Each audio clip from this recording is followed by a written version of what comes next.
औज़ुबिल्लाहि मिनश्शैतानिर्रजीम बिस्मिल्लाहिर्रहमानिर्रहीम रब्बि इश्रह ली सदरी व यस्सिर ली अमरी वहलुल उक़दतम मिन लिसानी यफ़क़हू क़ौली। अस्सलामु अलैकुम व रहमतुल्लाहि व बरकातुहू। डियर स्टूडेंट्स, आज हमारा क्रिएटिव राइटिंग कोर्स का सेकंड लेक्चर है और आज हम बात करेंगे कलम निगारी के बारे में। मैं हूँ आपकी कोर्स इंचार्ज आयशा सरफराज।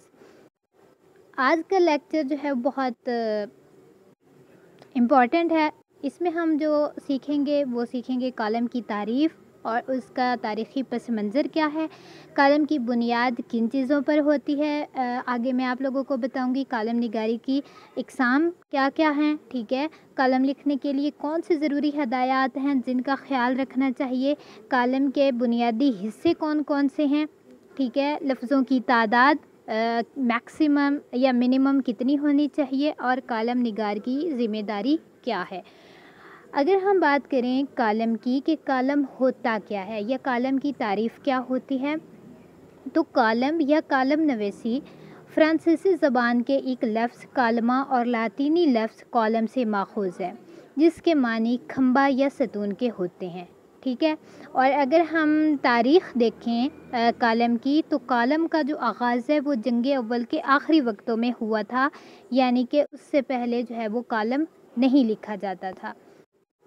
अब अगर हम देखें कि कलम की बुनियाद किन चीज़ों पर होती है, तो एक बेहतरीन कलम की बुनियाद इंग्लिश के जो 5 W's होते हैं उन पर होती है, ठीक है। जैसे when, why, where, who, what.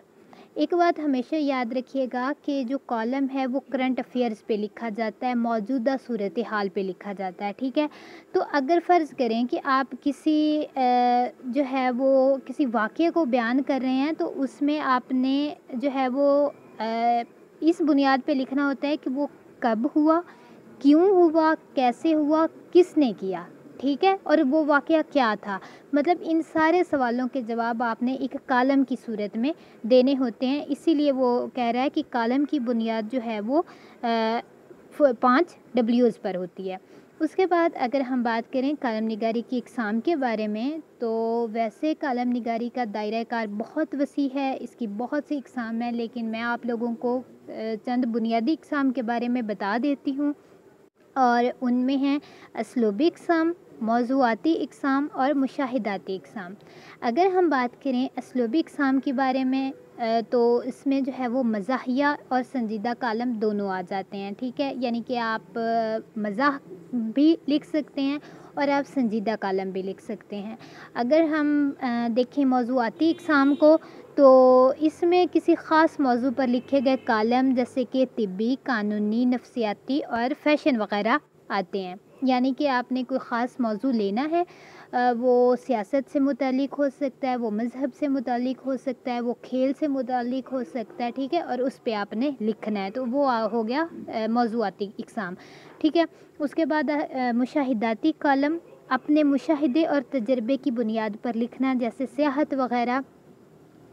मतलब अगर फ़र्ज़ करें आप किसी ख़ास मकाम की सैर को गई हैं और वहाँ पे आपको कोई चीज़ बहुत दिलचस्प लगी और आप ये चाहते हैं कि आपका जो रीडर है वो भी इस चीज़ के बारे में जाने, तो अपने रीडर तक, आप जो लोग आपको पढ़ रहे हैं उन तक अपनी बात पहुँचाने के लिए आप उसको जो है वो लिखेंगे, तो वो होगा आप मतलब मुशाहिदाती कलम हो जाएगा, ठीक है।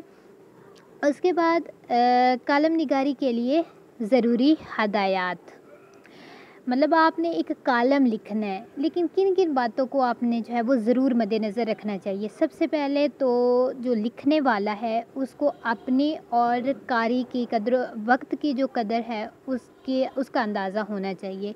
यानी कि वो बहुत ज़्यादा लंबा भी ना लिख दे और बहुत ज़्यादा छोटा भी ना लिख दे। एक ख़ास जो उसके मतलब अल्फाज होते हैं, एक मुनासिब उसकी लेंथ होनी चाहिए। उसके बाद गैर ज़रूरी तवालत और लफाजी से गुरेज़। ये नहीं है कि आप फ़ज़ूल में उसको जो है वो तवील करते जाएं और फ़ज़ूल अल्फाज जो है वो ऐड करते जाएं जिनका कोई मतलब ना हो, ठीक है, तो इससे बात गुरेज़ करना चाहिए। اس کے بعد ہے کالم میں مواد اور ترتیب کا تسلسل قائم رہنا. یہ نہیں ہے کہ آغاز کچھ اور ہو رہا ہے، درمیان میں آپ کچھ اور کہہ رہے ہیں اور اختتام آپ کچھ اور کر رہے ہیں. ایسا نہیں ہونا چاہیے. آپ کا جو پورے کا پورا کالم ہے وہ شروع سے لے کر اینڈ تک جتنے بھی آپ نے اندر پیراگراف ڈالے ہیں یا جتنے بھی آپ نے جملے ڈالے ہیں وہ ایک دوسرے سے ریلیٹ کرتے ہوں. ٹھیک ہے، ان کا جو ایک دوسرے کے ساتھ تسلسل ہے وہ قائم رہے، ان کی ترتیب جو ہے وہ مطلب قائم رہے. اس کے بعد ہے اپنی ذاتی اناد سے بالا تر ہو کر لکھنا. ایک کالم نگار کے لیے یہ بہت ضروری ہے کہ وہ کسی سے اپنی ذاتی دشمنی کی وجہ سے نہ لکھے. ٹھیک ہے، اور مطلب اپنی ذات کو پیچھے چھوڑ کے یا تو ملک و قوم اور مذہب کی ترقی کے لیے لکھے، یا پھر اس کا لکھنے کے پیچھے اس کا کوئی خاص اچھا مقصد ہونا چاہیے.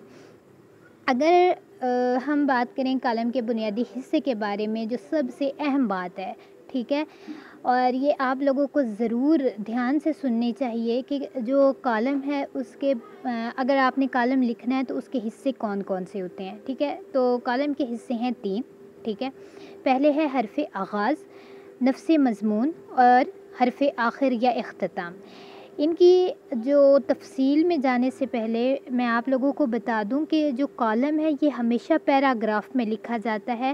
یعنی کہ اگر ایک آپ لکھ رہے ہیں حرف آغاز، آپ نے شروع کیا، ایک پیراگراف آپ آغاز کے طور پہ ایک تعارف کے طور پہ لکھیں گی. اس کے بعد نفس مضمون، اس کی پوری تفصیل نفس مضمون پہ ایک پیراگراف لکھیں گی اور حرف آخر پہ ایک پیراگراف لکھیں گی. تو 3 پیراگراف میں آپ کا جو کالم ہے وہ مکمل ہو جائے گا.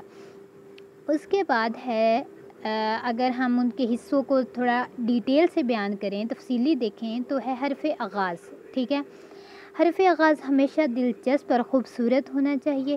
ٹھیک ہے، آپ کا میں نے کل آپ کو تعارفی لیکچر میں بھی بتایا تھا کہ ہمیشہ جو بھی چیز لکھنے لگیں، جو بھی تصانیف آپ لکھنا سٹارٹ کریں، اس کا آغاز ہمیشہ اتنا خوبصورت ہونا چاہیے کہ جو آپ کا قاری ہے وہ پڑھتا چلا جائے. ٹھیک ہے، وہ اس کو جو ہے وہ اپنی گرفت میں لے لے اور وہ جب آپ کا لکھا ہوا پڑھنا شروع کرے تو وہ دلچسپی کے ساتھ پڑھتا ہی چلا جائے.